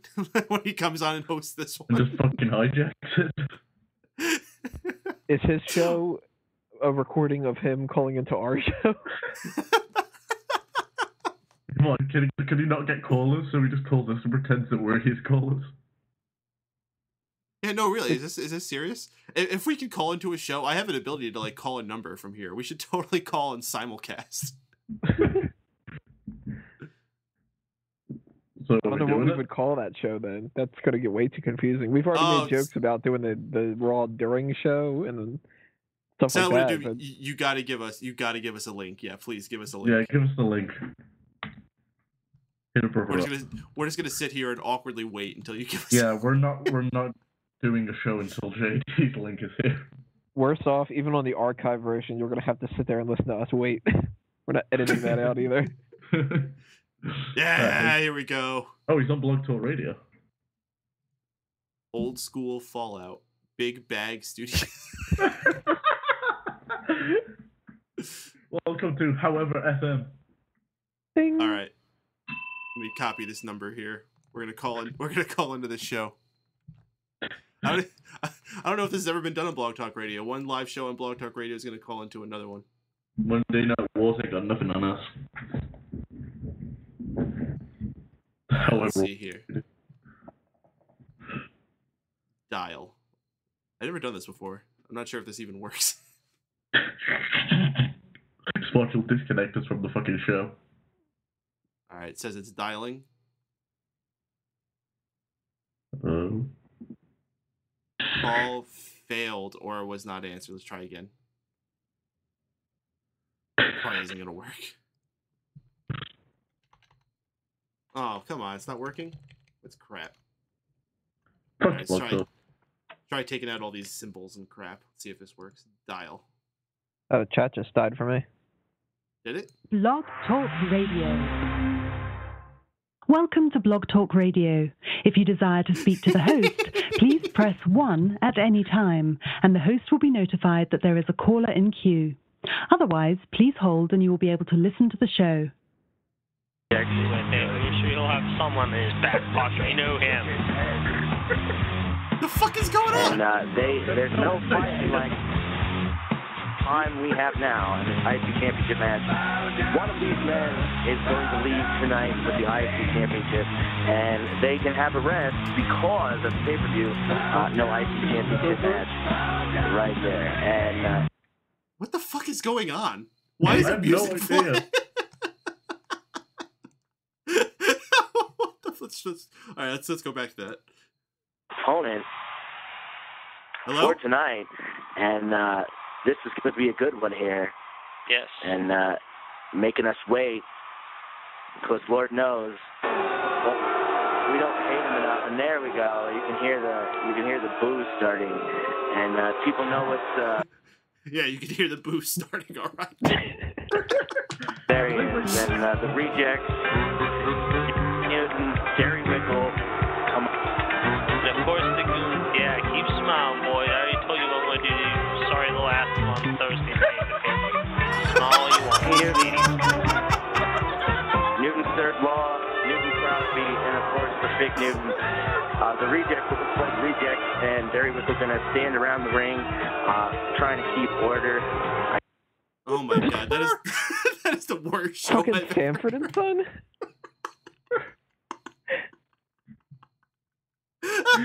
I mean, we can do fucking time count. We can't really make fun of it. The Sanford and Son themes out there, but that kind of caught me off guard. So, did they accept call us on the show? What was happening? We connected or what? Yeah, that's us on the call-in line. Fuck. Let's try again. Let's try. Terry Wickle's army is growing, and the world would love to see Terry Wickle lose at the pay-per-view. What the fuck is going on over there? Do they realize that people can't understand what they're saying? All I hear is music. I think that is the podcast equivalent of that Slater-Gator segment we had earlier, where it's just random ass shit. Like Jesse Jackson is calling in right now and everything. That should totally be the soundtrack, just because everything else is so random. Just have JD and Sanford and Son music. Next week, when you bring him on, play the Sanford and Son theme, and he'll be like, "Wait a minute, fucking deja vu." Thank you so much. Whoever, what was that? Creepas, I think, pointed that out. I think it was Silent Wind of Doom. Silent Wind of Doom. Silent Wind of Doom. Thank you. I wish you died Silent Wind of Doom. All right, one more look. Catch on Thursday too. Across to the ring, but no, Danny Newton comes back with a forearm of his own.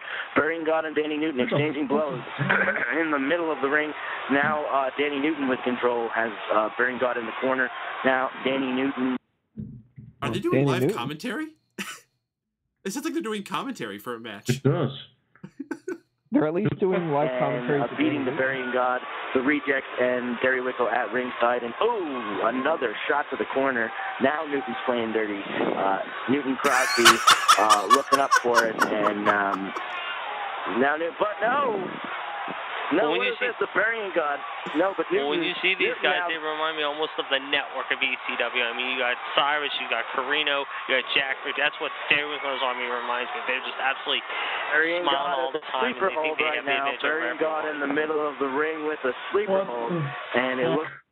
Wait, is JD doing a podcast about a guy doing commentary about something? I think he is.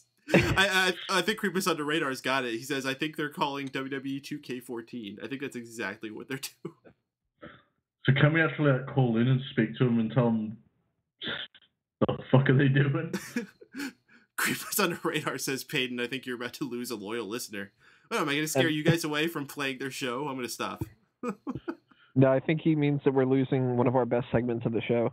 Ask JD. I don't know if he actually listens to, like, anything after he's on the show. Well, apparently he does. He's going to do another fucking show once he's done with this. I think he's only doing it now just to steal listeners. I don't think... Well, it's not like he plugs that show specifically. He plugs the Wednesday night show. Mm. And he's been calling in for, like, a year. He's called in since, like, our third show every single week. That's true. He's only just started plugging shit. Yeah, so I don't think that's it at all. But, you know what? There was a point where he said, like, he wanted to do a show so he could be like us. Oh. Do you think the Wednesday show is him doing commentary about the show where he does commentary about the guy doing commentary about WWE 2K14?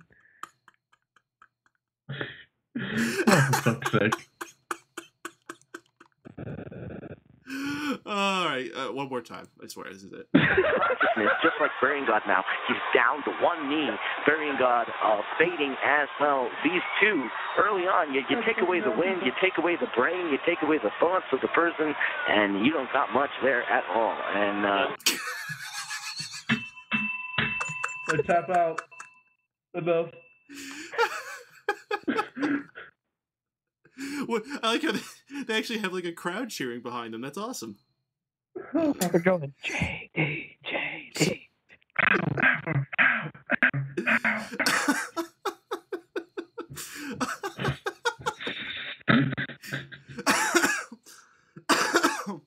I was not prepared for this tonight. I was not prepared for this at all. Shit. You're right.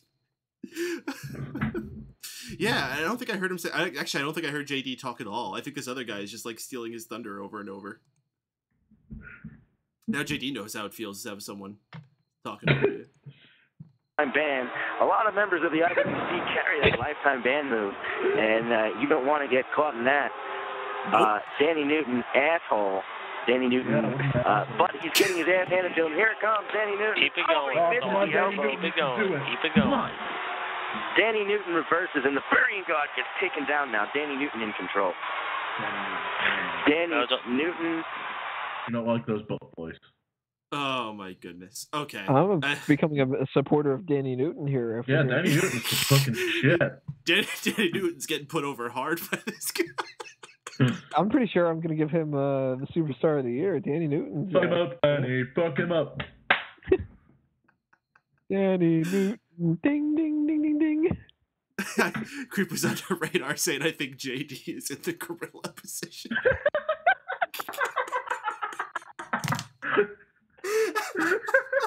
I like Silent Wind of Doom's idea. Next week, you got to ask who Danny Newton is. Ah, that's perfect. Silent Wind of Doom, I will do that for you. Oh my god. Just in case, I'm writing that on my notes right now. Yeah, please do. I don't want to forget that. If you guys have got any other questions, please list them now and Tony will write them all down. We really have just like the gloves are off when it comes to like with JD. From what it sounds like the gloves are off with Danny Newton too. He's fucking Danny Newton rules the roost. got down. Danny Newton goes for the spine buster, but here we go. Complete burial. No, he went for the complete burial. Didn't get it. Here we go. Ducks the clothesline. Burying God with a clothesline of his own. Burying God. Here comes the second shoulder tackle. And here it comes. The hand of God. Oh, no, it's reversed. The hand of God is reversed. And now, Danny Newton is going for Newton Crosby. He's got the Newton Crosby locked in. Newton Crosby locked in. He's got to get to the ropes here. He's got to get to the ropes. Otherwise, he's going to have to pass out from the pain. Got to go to the rope. And no, he reversed it now. Burying God reversed it. And now, down he goes. Burying God taking Danny Newton. Not the Newton's cradle? Yeah. Right? I hope Newton's going to be okay. Sounded like he was doing well after that spine buster, but then he got reversed. Apparently Newton Crosby is a fucking character from Short Circuit played by Steve Guttenberg. That's what he named his move. That's what he named his finisher. He named him after fucking Steve Guttenberg in Short Circuit. I fucking love this Newton Crosby guy. What was his normal name? Danny Newton. Should have been Johnny Five. We just instead of the post Raw show, could we just do the current whatever JD? The current JD Danny Newton Crosby show. You know how they had the Truman Show? They should just have that about JD. Just follow him whenever he's doing whatever the fuck he's doing. Oh, sweet. Silent Doom's names based off fucking Angry Beavers. I love that shit. Oh, that is awesome. Isn't that how they say it on the show? They say it Silent Wind of Doom. Is that why I say it like that? Is that where I heard it from? I think it is. You know what? Silent Wind of Doom, you just got a lot cooler. Yeah, that's awesome. When Daggett gets the karate tapes. Yeah! Daggett. Daggett. The other one? Norb Furnham. Yo, Nerf Furnham was awesome, but he ain't got nothing on Danny Newton. I think I saw an old tape of Danny Newton wrestling. Danny Newton just clubbing him, man. Yeah, everybody's talking about Kenta and Fergal Devitt and when's Daniel Bryan coming back and all that. Man, fuck that shit. I want to see Danny Newton. I think he should win the Royal Rumble and just defeat Brock Lesnar at Mania. I want to see the crowd. I want to see Danny Newton versus Big Nose at WrestleMania. You can hear the crowd marking out for his finisher, Newton Crosby.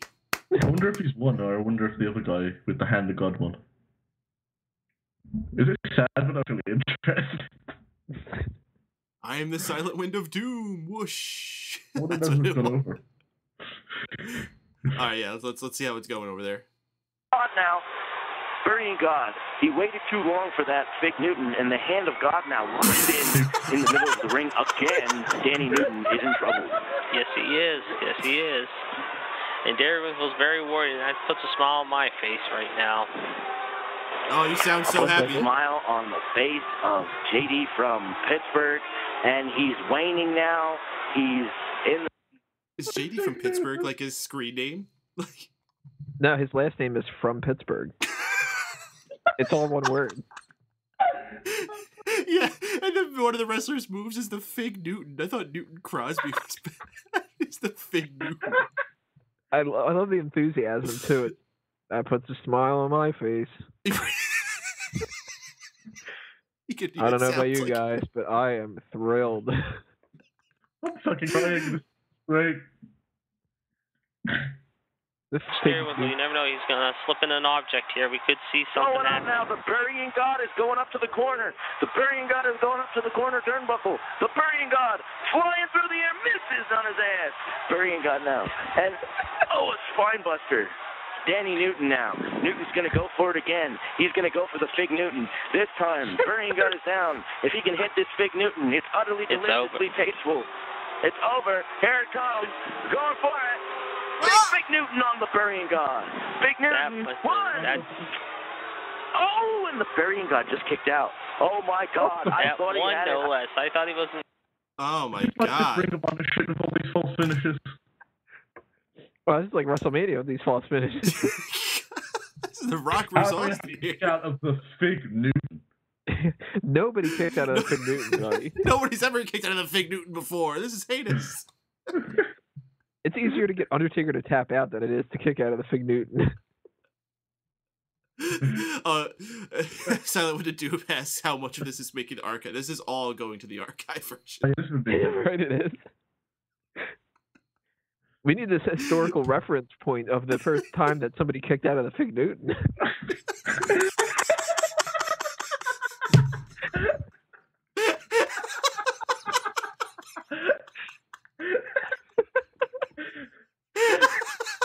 You know what's really funny about this too? We were sitting there watching Raw going like, wow, man, we're going to have a lot of shit about Raw to talk about. This will be like a change of pace from the past couple of weeks where we talked about nothing. Well, we did talk about Raw for a long time. We actually didn't have finish to do Raw. the Raw quick draw. Well, you know what? We have like 3 segments here. Let's do a quick Raw quick draw before we check in on Danny Newton. We had we need like pew pew sound effects now for rooting quick draws. Okay, if you go back and the match is over, can we call in and find out who won this? Well, we are called in. Let's check. They can hear us. Arsenal. These men exchanging their finishing maneuvers, each of them, and the Burying God kicking out of 3 finishers. The Burying God will not go. Damn it! It really is like WrestleMania. Yeah, this is fucking Cena versus Over again. Is this an Iron Man match? Real quick, AJ Lee versus Alicia Fox. Any comments? Fox match. Sheamus versus Damien Mizdow. I actually liked this, and I think this is the best thing to happen to Damien Sandow in a while. When he was given this whole gimmick where he's doing the different characters, I thought it sucked, but he's actually got something out of it, and I think Damien Mizdow's awesome. I forget if this was the date that was tweeted out, but there was like a date that Sting put out on his Twitter that had a date on it, and I think it was tonight. And I guess it was just to show this commercial about the Best of Sting DVD that's coming out. Yeah, you mean the DVD, the picture of the fake NWO Sting on the back of it because they're fucking idiots? Happens. All right, what about our main event? I don't even remember where the fuck it was, but it was some kind of tag match that ended in a schmoz. Tag match. We got a tag match on Raw. Woo! Yeah, who gives a fuck about a tag match? We got Danny Newton to get back to. Damn right. Who knows? These 2 men are out. These 2 men are out. Oh, God, just in but time. But they're stirring now. Burying God is up. That is the first one to his feet. Danny Newton, these 2 men, weary, wobbling. Danny Newton now getting beat by the Burying God. Burying God unleashing a Burying God's fury going to go for a backslide here if he's smart. Try a backslide. I mean, this is for an Intercontinental title. I hate to the World title match. Go with the backslide. And there he is. The Burying God is taking on Danny Newton. Danny Newton, though, coming back with a fist of his own. A fist of flurry. Danny Newton and the Burying God exchanging blows. Burying God now. Roll up. 1, 2. No. Burying God tries for the quick pin like JD. No, it would have been appropriate to have this end in a fucking roll. Yeah, if it ended up in a roll, I'd be like, oh, for fuck's sake. No. The Burying God hits his own finisher, Danny Newton's own finisher against him. And Danny Newton kicked out. How in the hell are these men still standing? How in the hell? Seriously. Seriously, how many finishes did they get now? Without getting any help whatsoever, too. That's the amazing part about so far. That's the other thing that blows my mind. And there's the Newton crowd to be delivered by the Burying God to Danny Newton using his own move against him. This is a great match, and now the Burying God is going for another complete burial. And he gets a complete burial, but what is he looking at? Here comes the Ministry of Sinistry. Ministry of Sinistry is coming out now, and they're brawling with the Rejects. Ministry of Sinistry and the Rejects. Watch there, we might be up on the apron. Wait, there's people coming out? You can't do that in a video game. What are they calling? Good. Very wiggles down. And the Rejects now are fighting with the Ministry of Sinistry. The match is still going on in the ring, but outside there's utter chaos. The Burying God is going for a complete burial now. If he hits this complete burial, this is going to do it. No, but he's going for Newton's third law. Newton's third law. No, but Danny Newton gets up. Newton saw the third law coming. These 2 going at it. Reversal. Here comes the golden shovel. This has got to be it. No, and they're fighting on the outside. There it is. Newton's third law. It's over. 1, 2. Oh, my God. The Burying God kicked out. Carter's on the outside. Oh, my God. These 2 men going at it. These 2 men go. Fucking Christ, just end the match. We only got 3 minutes left in the show. Jeez. Oh man, one of their issues outside the ring tower. They gotta get back inside. Jericho is down, and the rejects are fighting through the crowd now. Everybody fighting through the crowd. These two men. Who is going to get up? It is now just Danny Newton and the Burying God alone in the ring. And Danny Newton's up now. Danny Newton's up, but the Burying God is up as well. The Burying God can do it here. He's got his stunner. He's got his stunner. Gets it up. Here it is, the golden shovel. It's reversed into the rope. There we go. Oh, he went for Newton's third law. But here it goes. The golden shovel hung up on the ropes. Reversal. Down he goes. Here it is, Newton's third law. Newton's third law reversed. Burying God. Which one of these two men? Who is going to win? Here it comes. Golden shovel again. Burying God. No, it's reversed. Reversal. After a big DDT by Danny Newton. Danny Newton takes the Burying God down. Big DDT. Who is going to win this match? Who's going to be the IC champion? Danny Newton setting it up now. Danny Newton is setting it up for Newton Crosby. He's going to get a Newton's third law. I don't know what he wants to do. I don't know what he's going to do here. Burying God's going to hit a stunner here if he can. And Danny Newton, the Burying God, if he gets hit by this finisher, this has to be it. He's been hit by 5 finishers so far. And here it comes. Newton's third law coming up. Here it is. Newton's third law. Reverse. Golden shovel. Oh, my God. 1, 2, 3. And that's it with golden shovel. And Burying God. Yes. Oh, my God. Burying God. But Daring and the Army, they suffer from their first setback. That's the start of many setbacks. Oh, Danny Newton. Man, I'm disappointed we didn't get to see some of these other people from the roster. Zigglypuff, Alamino Casino, Big Love Shaft. I just went to the chat room. It was full of people. Yo, everyone in the in our chat, we all have to head over to this when the show's done. This show is going to end about a minute and a half. Everyone here, please meet us over at the link. The link is there. Keepers the Radar dropped it in the chat room. So everyone head there. We're going to keep an eye on this. We'll talk in the chat. We'll make them feel like they actually have listeners. Do we have time to do a quick good, bad, ugly? I actually don't think we do. Okay, go ahead, Tony. Go ahead. Ambrose, good. Bad, the Bella segment. Ugly, Rosa segment. Wago. Good, the triple threat match. Bad, all the Divas matches. Ugly, Jeff. All right, folks.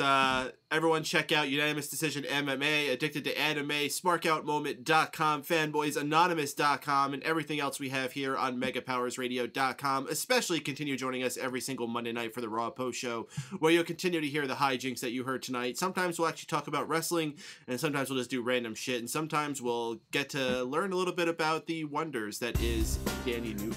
Until next time, though, thanks for tuning in. We'll see you all next time here, MegaPowersRadio.com.